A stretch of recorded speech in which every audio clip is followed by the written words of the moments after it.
everything kind of up and running on YouTube. And so once I start this, we'll wait maybe like, it takes about 30 seconds for it to actually be on. And then we'll just kind of wait for another 30 seconds or so for the first few people to tune in.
Okay, cool.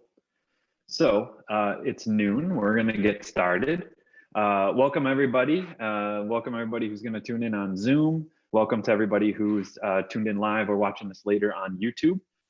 This panel is part of the ISUGD Virtual Senior Show Frontier. This panel is on branding. And today we have Lauren and Hannah who are going to present their capstone projects. So the format for this is they are going to each present their work, and then after that we will have a discussion as a group. So if you have questions or if you have comments, please feel free to put them into the text chat in Zoom or in the text chat on YouTube, and then I will introduce those into the discussion later. So as they're going, feel free to drop any sort of questions or comments you might have in those messages. And with that, Lauren, you're going to go first. So Hannah, why don't you and I turn our videos and turn our videos off and mute our microphones, and then Hannah, I'm sorry, Lauren, you can share your screen and take it away. Okay.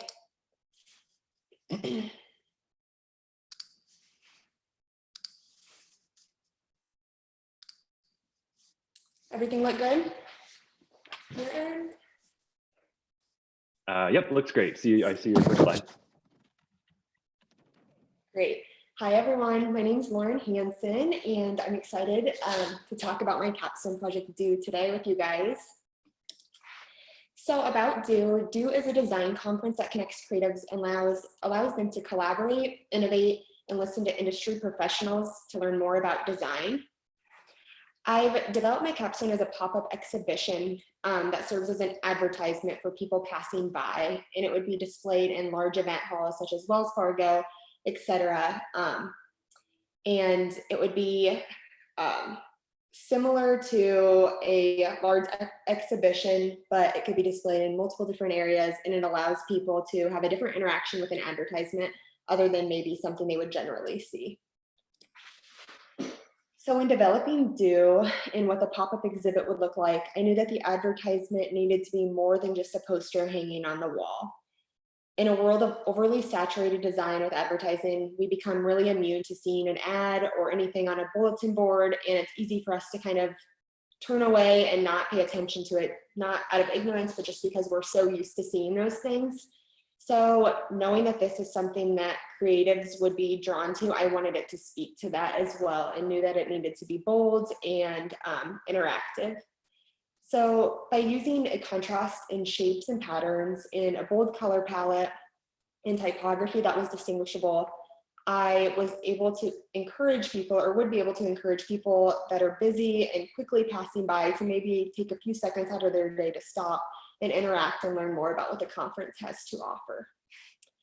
And it was really important to me that I created work that was capturing the attention of people and doing more than just getting a simple point across. Knowing that the events for creatives, I knew that from the start, the exhibit had to be designed in a way that called attention to that fact. So for my branding, I wanted the branding to be very clean, yet bold and easy to recognize on different platforms other than just the display that I'm about to show you. For the name, Do, I chose it for several reasons, but one of the main ones was the play on words that could be used for marketing slogans, which you'll see later. And I kind of ran with that and I really liked it. So the mark itself is very simple, straightforward, and you can see that I've chosen to turn the U to the side. And as you'll see later in a video, that actually serves as a magnet almost that will connect to another U that's representative of connecting creatives, which is the whole point of this topic. And then for the colors, I really, like I said, wanted it to be vivid, bright, and bold. And I wanted people to recognize it. So when they see that in the hall, maybe passing by, they recognize those colors. But if it's on a billboard or a bus or anywhere else, I want them to be like, oh, I've seen this before, and make that connection within. And for my typography, I really wanted a unique typeface that was going to stand out. I wanted it to be still a simple sans serif, but have unique elements. So I've chosen that for my headings, and then I paired it with my body copy of Gotham, just for a clean look. Here you can see the rendering of my pop-up and how it might be displayed in an event hall or other large area. You can see that the main area consists of a poster series that's adhered to a frame, which could be wooden, other type metal, depending on where it's at. And on each side would be my ticket displays, which is part of my takeaway, where people are able to, as they approach it or as they're walking by, grab a ticket, have kind of a takeaway that reminds them of what they saw. And then it also has a QR code and URL where they can go and learn more about the event. Since the pop-up would be displayed in a vast area, I knew that I wanted it to be large in size in order to grab attention. If it were in a smaller area, this size would be making a huge impact, but knowing that it's in a super large hall, it takes a lot more to grab attention of people passing by. So it would be very large in size. And while the pop-up clearly is an advertisement, I didn't want it to feel that way. I wanted the viewers to have a takeaway as an experience and overall leave with excitement about the event and wanting to learn more and seeing how they can get involved. Here's a closer look at some of the posters that I created for the wall. And while these aren't all of them, they could be interchanged depending on which pop-up it was and where they were displayed. And then here's a closer look at the tickets that I've created. I wanted a physical, tangible takeaway that they could have as kind of a reminder of what they saw that day. And I did want to stick, at least one of the takeaways, stick to stationery. However, I didn't feel that just a plain card would make the same impact. So I decided to go with a perforated ticket, which kind of goes with the theme of the event. And I thought it was just a fun way to allow people to have a reminder and they're able to learn more about the event itself. Here's some shirts I've also developed, which could have been presented at the capstone if it were in person or at the event itself where people could purchase them as a takeaway. A lot of branding events like this do have different materials where you can purchase just as a reminder. So I thought that was a fun way to incorporate designs in another format.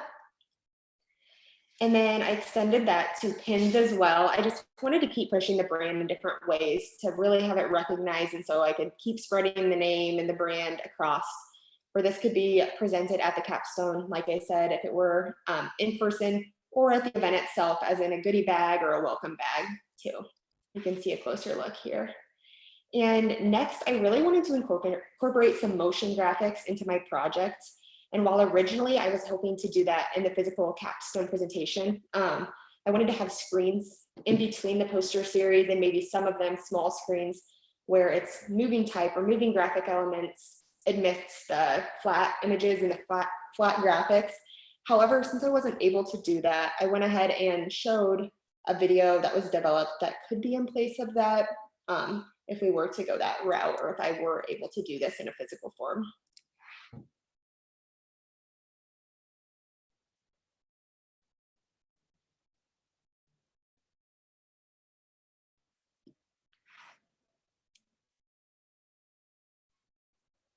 And this would just be another way for people passing by to grab their attention.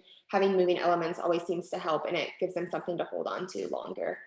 And next with the gifts too, these could be incorporated in different screen formats in the middle of maybe the flat posters that aren't moving.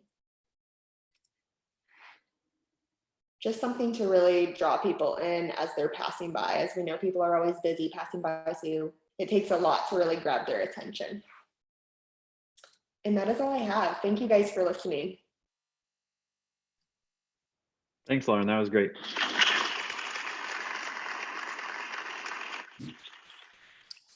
All right, yeah, if you want to unshare your screen, and then Hannah, if you want to turn on your camera and then share your screen. Yeah. And while we're switching, again, welcome to everybody who's tuned in on YouTube, everyone who's joined the Zoom.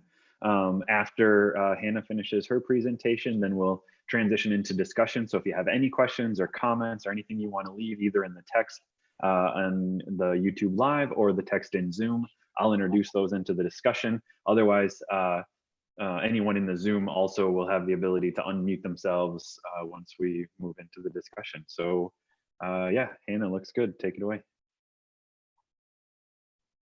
Okay. So as Alex said, my name is Hannah Gasper, and for my senior capstone, I created Explore Iowa, which is a nonprofit campaign that aims to inspire everyone to go outside and find their adventurous side right here in Iowa. So the idea for my project came about because so many people that I talk to kind of have this negative view of outdoor recreation in Iowa. And it seems like people tend to think that to experience the outdoors, you need to leave Iowa, travel somewhere.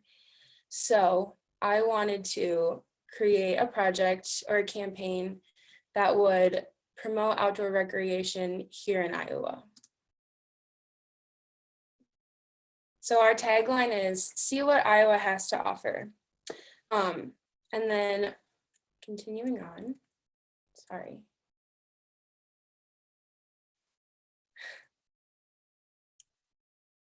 So for my research, I got to have some fun. I basically just went outside to different locations around Iowa and took in the different wildlife, photographed it. So basically my research was inspiration and a good excuse to get outside and go hiking more. And these are just some photos that I took to kind of like help my brand and to use for different marketing materials. And then this is the main logo with a background that I've been using on different platforms. And here is my branding guide for Explore Iowa. So I developed the brand identity because I wanted the color palette to be fun and playful, but also reminiscent of the colors that you might see when you are outside. And then the typefaces are primarily simple. They don't overplay anything, and they kind of let the design speak for themselves. And then here's just different iterations of the logo and the color palette. These will each kind of work in different placements throughout the project. That's why there's different versions of it. And then, so initially my project was going to be this campaign that would have events and hold workshops and things like that. But in the current climate of what's going on in the world, I kind of saw that as an opportunity to shift my project and make it something that could serve people right now. So I sort of shifted it from something that would bring people together to experience nature to something that people could do on their own or with their own close-knit community, family. To encourage them to still get outside and to still give them activities that can keep you occupied during this time. So these assets were developed for the Instagram, which is the primary deliverance of this project. So this is the Instagram feed, and along with just motivational posts and messages, it also provides different activities for people. So it keeps you updated on what is going on in Iowa as far as the state parks and the DNR and all of those sorts of things. And then it also provides activities. So this is the Facebook, and a closer look at the Facebook page. And then again on Facebook, we're posting different events. So right now I have running a scavenger hunt, and it's actually something that people can download the PDF and print out at home and take on their hike. Or, so there's the PDF. And then it's also on Instagram as a story that you can leave on your phone and use while you're hiking.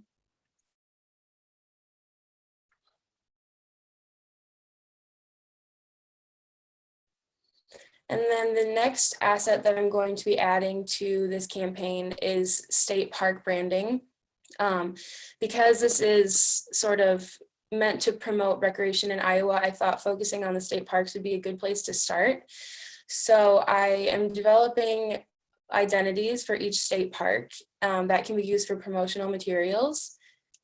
And then as well, along with that, I'm developing stamps that would go in this book that I've developed, which would be sort of like a passport for the Iowa State Parks. It has the map of the park and then the illustration of the park. And then when you go there, you can get that stamp in the bottom right corner stamped on your book. So that's what I have for my capstone. Thanks for listening. All right, Anna, that's great.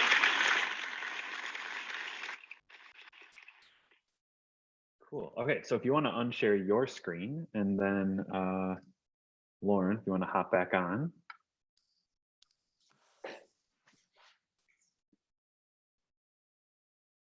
We got a couple of questions in the YouTube chat so far. So if anybody else tuned into YouTube is interested, please throw questions and comments in there. I'll introduce them into the conversation here. Anybody on Zoom, you're welcome to unmute yourself and contribute. But I wanted to start with a question that came in. This one is for Lauren. This is from Hansen, Professor Hansen Call. He said, did you consider how sound might go with your motion graphics and as an attention grabber? Yeah, I did. So while I thought it would be really cool to come up with, like, work with someone that could make new music and stuff that would be copyright free, though I didn't get to that, I think it would be really cool as you approach in a hall, being able to hear that maybe even before you see would really draw people in. So I think that would be a really cool aspect if this were physical to add in there to really definitely grab people's attention that might, you know, be looking at their phones. They might hear something and look up before they see the physical. Yeah, and that's an interesting balance to find, right? How do you grab somebody's attention but also not push them away? All right, so Hannah, this one's for you. This is from Professor Sherrier. She says, Iowa landscape and our parks are a well-kept secret to outsiders. The Iowa Department of Economic Development would be very interested in your project to promote Iowa. So as you were out in the parks, or as you're thinking about the potential future for this, because you've put some of these things out in a very real way, what are your thoughts about potentially engaging with people who are focused on stewardship of the state parks? Yeah, so going off of that, this is definitely something that I'm going to keep doing. It's not just going to be my senior project. I want to keep putting materials out into this project and into the world. And hopefully with that, it could become something bigger. I've been kind of doing some research on if there are any grants with the state parks or with the DNR that I could sort of alter my project or fulfill the needs of what they would need. So yeah, I think it would be awesome to use this project to further people's view of Iowa recreation and promote it further. Yeah, great. Yeah, awesome. All right, Lauren, here's another one. This is also from Professor Sherry. She says, great patterns that would be fantastic to serve as changing landing pages for the website. What other kind of potential do you see for how that movement could play out? Yeah, so I think it would be really cool on web and just um, social media too, like people grabbing their attentions. I feel like motion's so big now that we almost scroll past stuff on Instagram that isn't moving. So I think that would be a great way to serve as ads or just social posts. And I also thought of, if it were a physical thing, I wanted to make each of the moving graphic elements kind of morph into one another. So it really showed the connection between each pattern since they're so different in contrast. I think if this were a physical thing, or if I could just keep pushing it to make those patterns as well, just to make it all very cohesive. I think that really play out well and help people make that recognition too between everything. Yeah, and how did you move from that process of developing the patterns and the textures to then deciding like which ones were going to animate and how they were going to animate?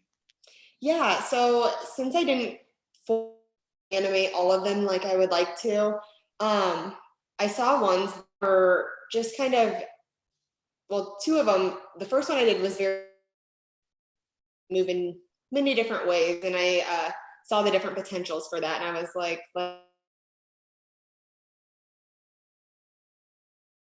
kind of the confetti moving in a way that I saw fit. And then the second one, I almost felt like it was moving just looking at it already, and I really wanted to bring that to life. Yeah, making Need an or want optics. to be fulfilled with it moving. Nice. Yeah, you're making an optical illusion and optical reality in some way. Right. Yeah. So, Professor or Interim Chair Paul Bruschi, you raised your hand in the Zoom. You're welcome. Or wait, maybe I need to do it. I can unmute you. All right. Did you have a question, Paul? Yeah, yeah, thanks. Yeah, I didn't want to just start talking. I can lower my hand there too. I was just waiting patiently. So Very Lauren, nice. first of all, sorry, I joined a little bit late, so I missed most of your presentation. But I wanted to comment on Hannah's that, you know, I'm definitely one of those people that didn't understand what there was in Iowa. I came in with Minnesota snobbery about all our parks, and then coming down here, and so I responded to your project in that way, and I also wanted to pick up on, I guess I agree with too, with Alex talking about putting this out in a real way, because I'm following this now on Instagram, that, you know, there's no reason that this can't become a real thing, or it is already becoming a real thing. And, you know, and I really like that, and also the quick pivot that your adjustment you had to make to kind of reflect the reality of, you know, us trying to be physically distant and yet trying to love the parks. And I've seen video of people over loving ledges, I guess this past weekend. You know, so I almost wonder if there could be even like a message in there about, you know, that just because you're in the outdoors, you know, that we need to still be respectful, and, you know, we're in this together, you know, that suddenly, you know, COVID-19 is not out there, and yeah, as you're out there splashing around the creeks. Have you thought about, you know, trying to pull in more of that as part of your message as it moves forward? Yeah, that's a great idea. I have definitely mentioned little things about continuing to respect nature, as we are spending probably a lot more time outside now that that's one of the only things that we can do. So yeah, it's definitely something that I'm trying to encourage through the project, but I think your idea to put a larger emphasis on that would be really great. Especially, as I said, with the rise in popularity for people going to state parks right now. Definitely. And so, you know, sort of again, thinking that's like brings up some interesting questions about audience. So Lauren, thinking about audience and going back to the fact that your audience is designers, that your audience is potentially visually some of the most critical that you could attempt to reach with a design project as you try to reach out to creatives. What were some of the things that you did at the sort of onset of this, taking into consideration maybe the informed view of your audience, or the sort of like critical nature that would be experienced through the work that you put out there?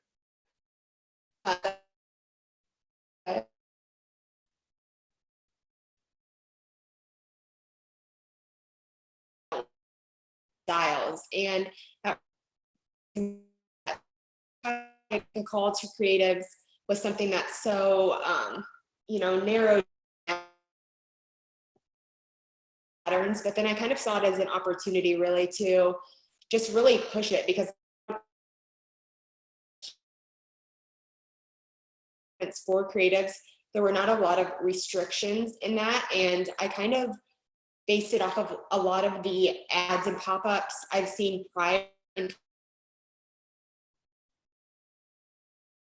my attention, and based it off my own personal experiences, since I would be approaching it too, or be interested in going to a conference like this.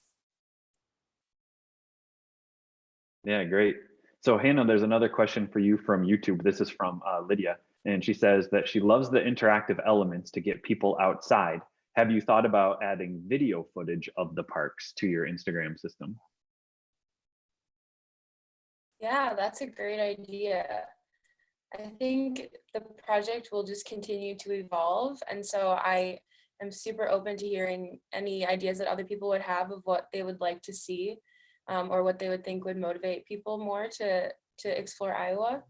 I hadn't thought of that, but that's a great idea and a good excuse for me to travel around Iowa and get to see different state parks that I haven't been to before. That's something that makes it like one of the best projects, huh? Is like something that can also, tie right into a thing that you're interested in, or serve a whole bunch of goals at once. I was really excited to see your scavenger hunt. Having seen this kind of explosion of these different kinds of bingos that are going on in like the Insta story world, where, it's sort of like, here's the things that I've done, pass it along. That idea of a scavenger hunt within that sort of trope that seems to have exploded recently just feels like a really great way to get people involved in that system. Yeah, thank you. And so just quickly building on that, Shannon M says that the park passport seems like an exciting way to gather Iowa's parks into a bucket list fashion. So there's kind of something to that as well. And then a couple other comments about really looking forward to seeing how your project comes together. So something that I want to ask both of you, and Lauren, I'll ask you to answer first. The idea of branding and the way that you've each approached this is very well researched. It's very thoughtful. It's very expansive, and it very much goes beyond the idea of a single mark that represents something. You're much more talking about larger characteristics of complicated things that you're trying to represent, and that has to do a lot with thinking about systems. So I was wondering if you could just talk a little bit, maybe at different levels of what was it like working with that type of approach to design, where you really had to sort of consider the whole system as you were making some of your decisions. Or like an experience or something that you take away with you. It's not that logo when they go away, and being able to make that connection from maybe seeing the pop-up and then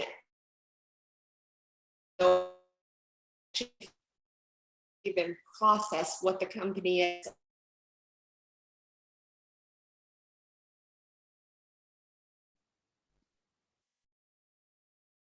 Platforms and making them consistent with one another and making the colors the same, and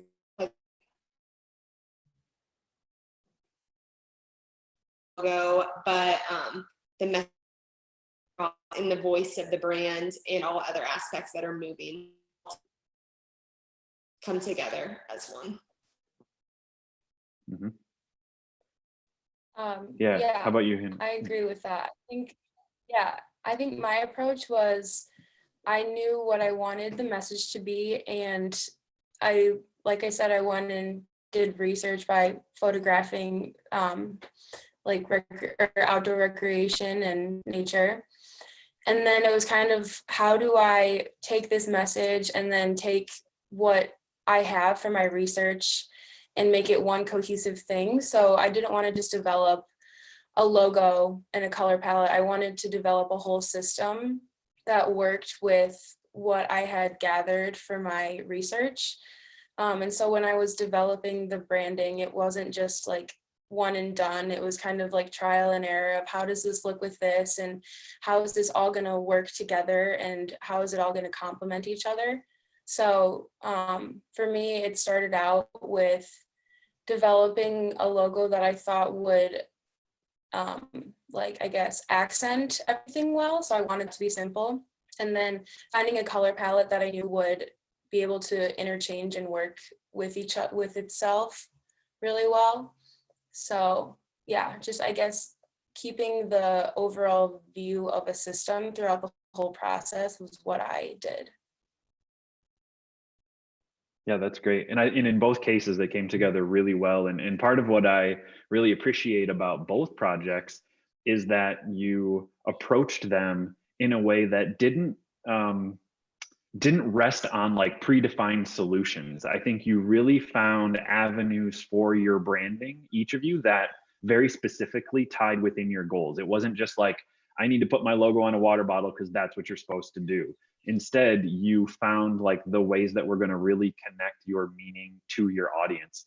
And so as you put that branding into those different applications, Lauren, what were some of the things that were really like top of mind in terms of your goals and values as you made those decisions?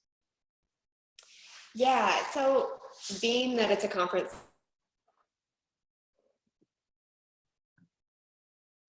or that calls action to us, and I a lot of the time was thinking, what do I like, what intrigues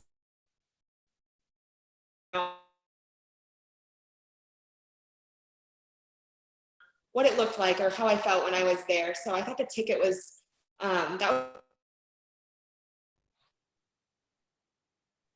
an admission ticket, but really it's kind of your gateway into learning. And it also has the and while these are more general things, I think just when people can make that connection poster, and maybe they like a particular poster and then they see that design on a shirt. So a lot of it was just basing off my own personal experiences, and as well as what they would like to look like this that they stumbled upon in an event center. Mm-hmm. Yeah, and one thing that I particularly liked about your ticket is that it almost looked more like mobile reference than traditional like venue ticket, and that the merging of those sort of functions and aesthetics seemed really quite fascinating. So even just particularly the way that you handled the tickets, I thought was really nice. Thank you. I appreciate that. How about you, Hannah? How did you go about sort of that process of determining which were going to be your final applications for at least like this point in the project's milestones? Mm-hmm.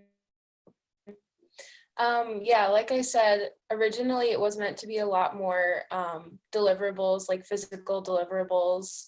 But when I decided that I really wanted to make that leap into serving the current situation and making my project more something that would fit the needs of what I could do to help people right now, it became all digitally focused. So what can I give to people that's completely digital? What can I give to people that they can print off at home and do for themselves? So yeah, I guess the way that I thought about my project and what I was going to create for it came a lot from how can people receive this project completely on their own without me having to physically go give that to them. That's great. Cool. So the last couple things from the YouTube are celebratory comments. So Miriam said, "Way to go, Lauren," and Lisa Gasper, similar last name, potentially sent heart, thumbs up, sunflower, giant smiley face, heart eyes. So you are all getting celebratory love from the YouTube comments in real time. Okay, so the last thing that I'm going to ask then before we sort of wrap things up, unless another question comes in, is what advice would you have to people who are either just now entering the graphic design program or are kind of looking out to the horizon of where they're going to be headed as students at the sophomore or junior level? I would say push the bounds and try everything.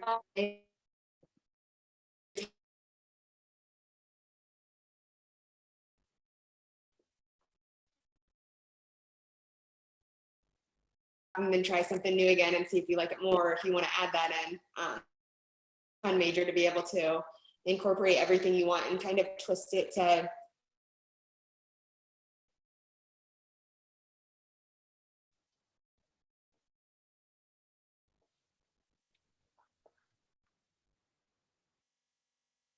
Nice. All right, how about you, Hannah? Yeah, I would say never be afraid to go out of your comfort zone with what you're trying, because that's really how you learn. Is just, if you always did what you were used to, then you would never really learn anything new. So always be pushing yourself out of what you're familiar with and what you're comfortable with. And also don't look at it as just your school projects. Look at it as a way for you to learn and express yourself through the mediums that you can use as a graphic designer. Awesome. Yeah, great advice from you both. All right, cool. So with that, I'm going to wrap things up. Thank you, Hannah and Lauren, for being here and presenting. Great work, great presentations. You both did a really fantastic job of like pivoting within the current conditions. So I want to commend you on that. Great way to respond to the very sort of strange ending to a semester. But I'm glad you came here. I'm glad you presented this work. Thanks for giving me the chance to sort of sit here and chat with you about it. I'm glad to have learned more and to see these projects develop along the way. So thanks everybody for tuning in. Thanks to the folks who are here on Zoom. Thanks to the comments and the questions and the people who tuned in on YouTube Live. Our next panel is at 2 o'clock. It's a panel on motion graphics. And if you're interested in this work, please do go to our website. You'll be able to see Hannah's project, you'll be able to see Lauren's project, and you'll be able to see the capstone projects of all the rest of the seniors. It's at isugd.com/2020 senior show. So thanks again for tuning in, and I will see you at 2 o'clock.